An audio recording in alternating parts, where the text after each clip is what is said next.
know it's funny because majority of these movies so far have been DC movies, but my number 8 pick is no other than Wonder Woman. Wonder Woman, man, I have to say I had my doubts because the DCEU was putting out movies that weren't so great up until Wonder Woman. And I'm not gonna lie, even though they had a great director, they had, all these great things attached to the project, I had my doubts about it. And I remember going to go see it in the theaters and I was just blown away. I mean, it set the precedent to watch a female superhero being portrayed on the big screen. And Gal Gadot, I don't know if I'm pronouncing her name wrong, but Gal Gadot did a really good job embodying that role where we see her training with the Amazons as a kid as she grows up. As we see her have a romantic relationship with Chris Pine's character. I thought that was amazing as well.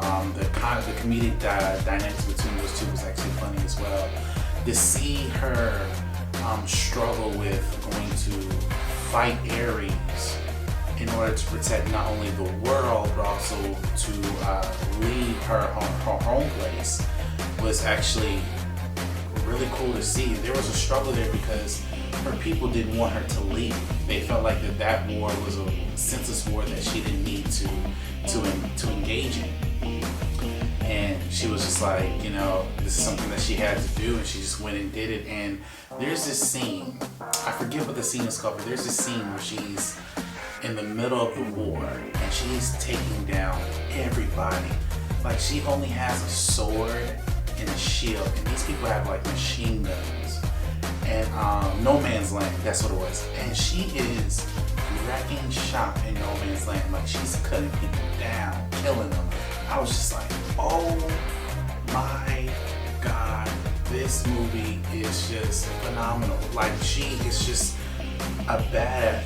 This was a movie that I think that everybody who's a fan of DC Comics of any kind should definitely go see. Although I will say I thought Gal Gadot did a good job as portraying Wonder Woman, and we got to see a lot from her in the fighting. I have to say that this was probably the best role I've seen her in, because she was in like Fast and Furious movies and all that other stuff. But man, if I had to say anything, this was the best DCEU movie that we have seen. Out of all the DCEU movies that have come out, this was the best one. I really did enjoy this movie. I think that this movie definitely had to make my top 10 list, and I really did enjoy what they're doing. I can't wait to see what Wonder Woman 84 was going to be like, because even though we can't see this year, I'm just excited to see what the continuation of that story is going to be. So I can't wait to see that. And if I had to put anything at my number 8 pick, it would be no other than Wonder Woman.